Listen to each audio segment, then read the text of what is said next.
What would you put in your backpack if you had a new coaching engagement but could only take a limited number of items?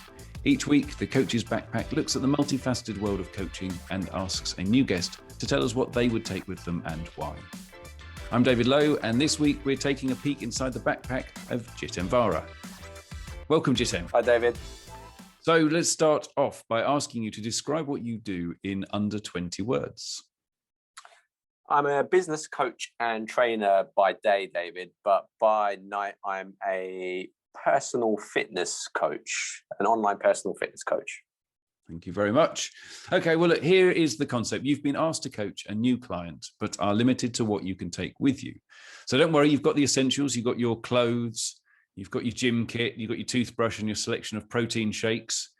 And in addition to those, you can take one book, one tool, technique, concept, method, or approach, one other item of your choice, and a person from the present or the past to accompany you. So what and who would you take with you and why? Okay, thanks, David. I'm going to cheat a little bit. I'm not going to take a book with me. I'm going to take a TED Talk. So I'm going to take The Power of Believing That You Can Improve. It's a TED Talk by Carol Dweck, who's a researcher into motivation. She coined the phrase, I think, growth mindset, and has written several books on it. And the reason why I would take this TED Talk with me is because she introduces the concept of not yet. It's a bit of a left field thing to take with me, as it's not really anything to do with fitness, but it's a TED Talk that helps you to think about what might be possible. So often in fitness circles, or if you're trying to get fit or lose weight, people can become quite frustrated when something doesn't happen straight away.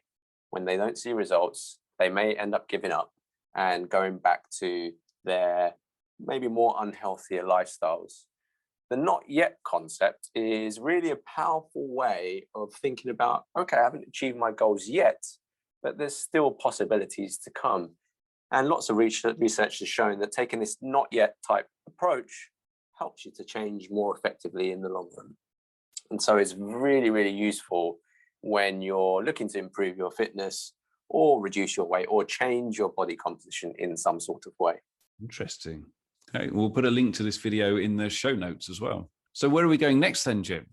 The next thing I'm going to take, David, is a tool, and it's my energy intake calculator.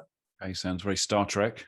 Not really, David. It's a little bit left field from a fitness point of view, but the fitness industry is famed for confusing people, I think sometimes deliberately, with the aim of trying to sell different techniques, different tools, different gadgets, different gizmos, different supplements, different diet techniques. But actually becoming fit, becoming healthier, and losing weight is fairly simple.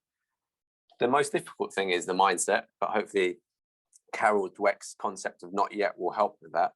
The energy intake calculator is really, really useful for helping an individual to determine how much food they should be eating given their current body composition.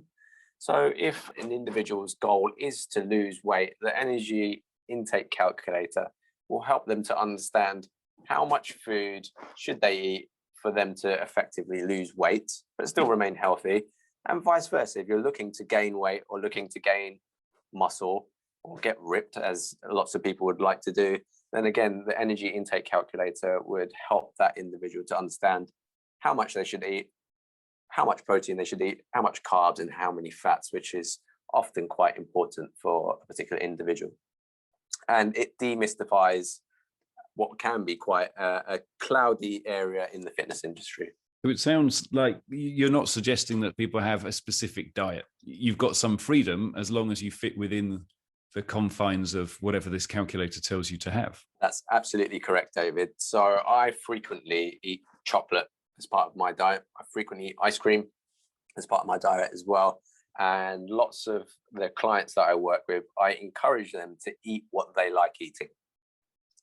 And so if it is a glass of wine every now and again, no big deal. If it is some chocolate every now and again, no big deal. If it is a slice of cake every now and again, no big deal. As long as it fits within the bounds of the amount of energy you should be taking in a day, it's all good.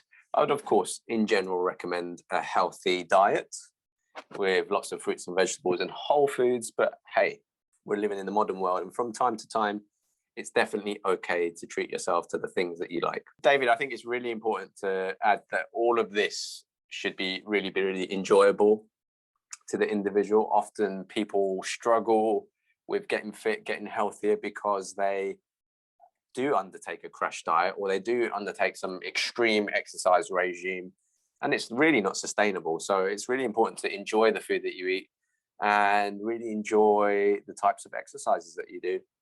If you're enjoying it, you're more likely to be able to stick with it and attain your fitness, physique, and health goals.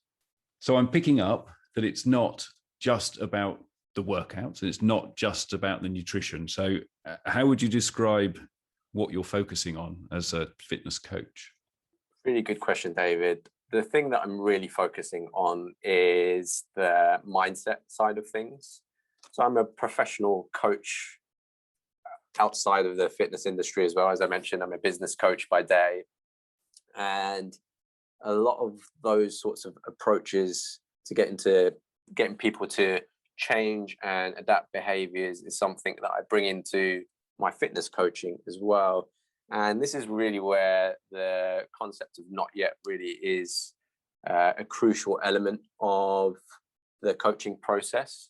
So I've myself have had a personal fitness trainer in the past. They were very much focused on, here are the exercises, here are the types of foods you should eat, and here are the quantities.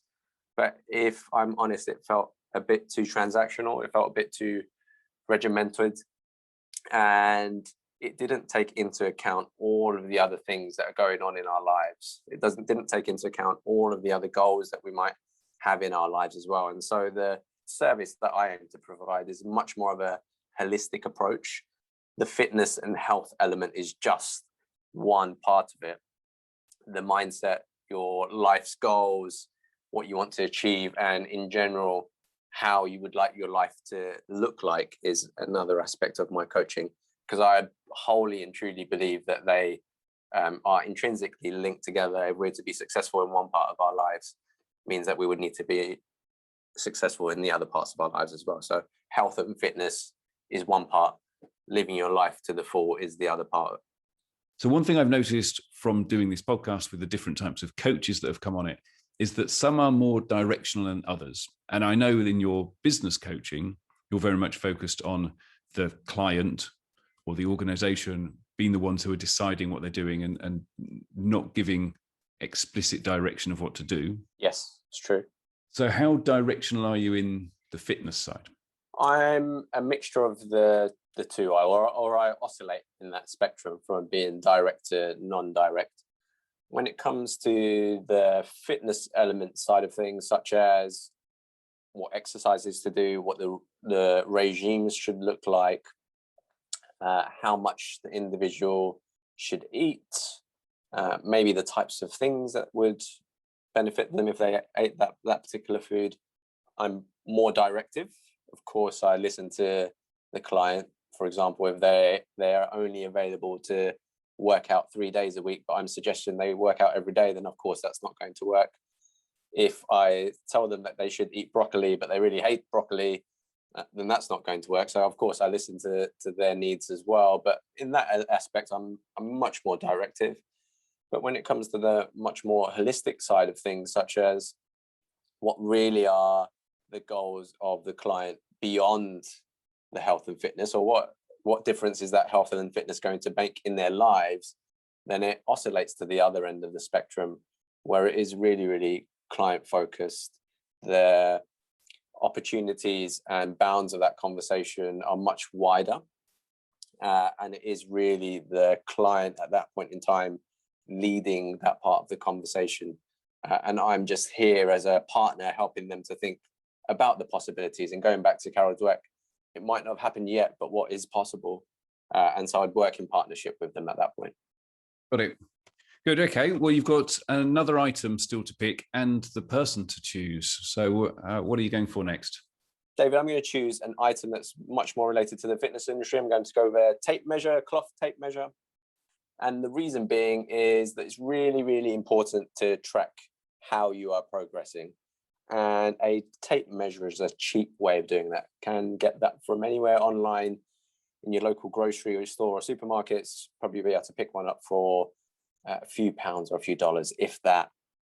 And the measure that I usually ask my clients to do is on a weekly basis, just measure the circumference of their waist.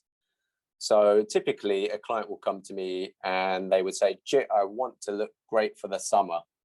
I want to have lost my belly fat, I want to look more muscular. And this applies to both males and females, more muscular and more lean. So that when I go to my summer holiday, go to the beach, go to the pool, use the hot tub, I look better than what I currently do right now. And of course, the mirror is a great way of measuring whether we're achieving our goals or not. But it can sometimes be deceptive. Our body composition changes throughout the day. So we're probably a little leaner in the mornings once we've woken up, obviously, because we've just had several hours worth of fasting. We haven't eaten for 6, 7, 8 or 9 hours, however long we sleep. Than we would be in the evening when we'd had a full day's worth of eating that we'd done. And so the mirror can be deceptive at times. The tape measure, however, can often be a good measure or good way to track how we're progressing. So measuring your waist circumference every week is a good way of doing that. If your goals are to lose fat, then if that measurement is coming down, quite easy to see that we're on the right path. If that measurement is going up, then quite easy to see that, hey, perhaps we need to make some changes if we want to head towards our fitness goals. So easy, cheap way of figuring out whether we're heading towards our goals or not. So I'll take a tape measure, David. Interesting. So tape measure over calipers. Tape measure over calipers, just because calipers are a little bit scary looking. If I could have taken 2 items, I probably would have taken calipers as well. Tape measures just much easier for people who are not used to using calipers to use. No instructions are really required when using the tape measures. Okay. And they do hurt. So finally, who are you taking with you? I mean, I should just clarify, other people have said, oh, well, it's got to be a very big backpack for you to put these people in. They're not going in the backpack. They're just coming along with you. So who are you going to take with you? Believe me, this person wouldn't fit in the backpack either. So there were 2 people that I was thinking about. One was Arnold Schwarzenegger, amazing bodybuilder from the 70s, but I'm not going to go with Arnold just because that's not the type of client that I aim to work with. That's not the type of look that most of my clients want. Most of my clients want a healthy, lean-looking physique, a physique that would fit into everyday life, but just looking good and feeling healthy. So I'm not going to go with Arnold. I'm going to go with a guy named Ted. Ted is not famous. Ted is not well known. Ted was a guy in his mid-60s who I saw in a local gym when I was around about 20 years old. And he was the healthiest looking person in that gym. And he was in his mid-60s. So probably now in his mid-80s. I have no idea if he's still with us or not. But Ted was an inspiration to everybody who went to that gym, both male and female. Even though he was in his mid-60s, he was ultra enthusiastic. He was super friendly. And he had a really, really positive outlook on life. You could quite easily say he had a growth mindset. And his mindset was, we can always improve, even if it's just a small amount per day. And that was really, really inspirational. And I've taken that learning from that moment that I met him to this day. And I think I'll keep it with me forevermore. I would say that ability to just adapt and change for the better day by day is a really, really good approach and aligns really well with some of the messages that I said about Carol Dweck earlier on. He looked really, really healthy. He wasn't muscle bound, but he was fairly lean. And any person within that gym, I was much, much younger than him. Even I still aspire to the kind of physique that he had. And if I look anything like Ted, when I'm in my mid-60s, I would have done a good job on myself, looking after myself. And if any of my clients look like that when they're in their mid-60s, then I would have done a good job as a personal trainer as well. Oh, I love the sound of Ted. Okay, so there's your backpack filled. Ted's coming with you. Now, sometimes people get help with their packing. And so you may not have packed everything yourself in that backpack. What is one thing that you want to make sure has definitely been left behind and is not in your backpack? I'm going to cheat a little bit, David. I'm going to say two things. Hopefully that's allowed. I'm going to leave behind a fixed mindset. So the mindset where you believe that it's not possible to change just because you haven't achieved it yet means that you won't be able to achieve it in the future. I'm going to leave that mindset behind. And I'm also going to leave behind the gimmicks and fads and crash diets and all the sorts of fitness gizmos that you can get on the market these days and those sorts of concepts, because it's not needed. Actually, getting fit and healthy is actually quite straightforward and fairly simple. And that's what people should take away with them. If you want to get fit and healthy, it's quite simple. As long as you have a growth mindset and as long as you believe it's possible, it will happen. Good stuff. Okay, one last question before we let you go. Where do you hope that you are or hope that you are not heading for this fictional gig? So I would want to go, David, where the people at the clients will want to be Ted's. They wanted to be like Ted. They wanted to get the mindset that Ted had, that positivity, that positive outlook on life. They're having the notion that we can improve day by day. If the client had a bunch of aspiring Teds, then I would be happy. And of course, if it was in the Bahamas somewhere where the weather was great and there was lots of nice beaches, then that would be even better. Brilliant. Well, look, we should let you get on your way to this fictional gig and start whipping them into shape. So, Jiten Vara, thank you very much for being our guest. Thank you very much, David. And thank you for joining us on this episode of The Coach's Backpack. If you would like extra goodies such as free tools, offers, further info about our guests, maybe even the odd peek inside their actual backpack, then sign up to our mailing list at thecoachesbackpack.com. And don't forget to follow the podcast too. See you next time.